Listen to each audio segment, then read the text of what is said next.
नमस्कार दोस्तों, तो आपका एक नई कहानी में फिर से स्वागत है। इस कहानी का नाम है डींग शास्त्र। चलो स्टार्ट करते हैं।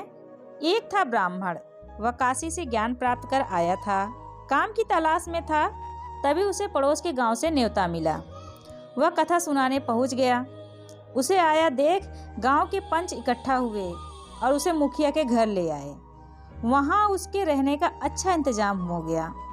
दोपहर को बढ़िया भोजन भी मिला। घंटा भर विश्राम कर ब्राह्मण चौपाल पर आया। गांव वालों ने पूछा, पंडित जी आप हमें क्या सुनाएंगे? वह बोला, हम भागवत कथा सुनाएंगे, सच्चे धर्म का मार्ग दिखाएंगे। तब मुखिया बोला, यह तो बड़ी अच्छी बात है, आप रोज शाम को हमें कथा सुनाना, लेकिन हमारी एक शर्त है। वह चौंका। मुखिया ने आगे कहा, अगर हम हरे नमा कहते थक जाएं तो दक्षिणा में आपको 500 रुपए देंगे, और अगर भागवत सुनाते हुए आप थक जाएं तो आप अपनी पोथी यहीं छोड़कर लौट जाएंगे। ब्राह्मण ने मुस्कुराकर कहा, हमें शर्त मंजूर है। दूसरे दिन से ब्राह्मण ने भागवत कथा शुरू कर दी।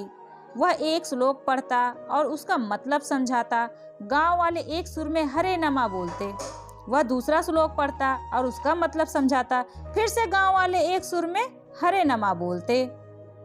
ब्राह्मण को काफी पढ़ना पड़ता था, श्रोताओं को समझाने में काफी बोलना भी पड़ता था। तब कहीं गांव वाले एक बार सिर्फ हरे नमा कहते थे। ब्राह्मण तो कथा सुनाते सुनाते थक गया। 6 दिनों के बाद उसका गला भी बैठने लगा। 7वें दिन एकदम बैठ गया। बहुत कोशिश की पर गला खुला ही नहीं। आखिर उसने अपनी हार स्वीकार कर ली। तुरंत मुखिया बोला, महाराज अपनी पोथी यहाँ छोड़िए और चलते बनिए। बेचारा ब्राह्मण क्या करता, भागवत ग्रंथ छोड़कर वह अपने गांव लौट आया। घर पहुंचकर उसने अपने बड़े भाई को सारा किस्सा सुनाया। बड़ा भाई था चोटी चतुर।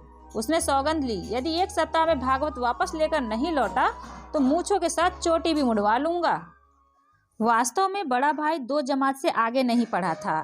शास्त्रों के काले अक्षर उसके लिए भैंस बराबर थे, लेकिन डींग शास्त्र का वह माहिर था। देहातियों को उल्लू बनाने का कर्तव्य वह अच्छी तरह जानता था। दूसरे रोज वह उसी गांव में पहुंचा और चौपाल में जाकर बैठ गया। गांव वालों ने उसके चरण छुए।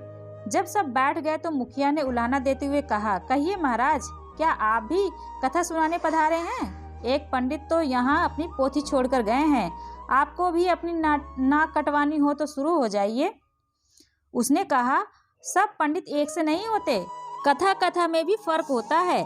मैंने डींग शास्त्र पढ़ा है, इसका जानकार आपको चिराग लेकर तलाशने पर भी नहीं मिलेगा। मुखिया बोला, क्या आप हमारी शर्त जानते हैं?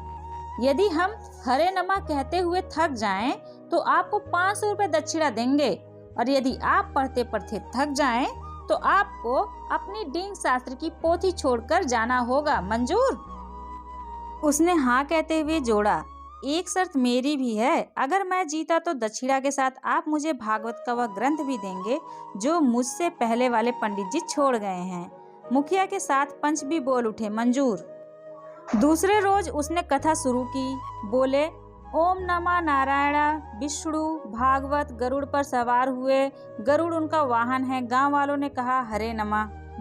भगवान ने गरुड़ से पूछा, क्या आपकी कोई जात पात है? हरे नमः। उत्तर में गरुड़ ने बताया, भगवान मेरी जाति तो है, लेकिन बिरादरी वालों ने मेरा हुक्का पानी बंद कर रखा है। हरे नमः। अब भगवान ने सारे पक्षियों को इकट्ठा कर एक बोरे में बंद कर दिया। हरे नमः। बोरे में बंद सारे पक्षी गला फाड़ फाड़ कर चहचहाने लगे। हरे नमः। बोरे में एक छेद था। हरे नमः। छेद में से एक पक्षी बाहर निकला और फुर्र से उड़ गया। हरे नमः। दूसरा पक्षी निकला और फुर्र से उड़ गया।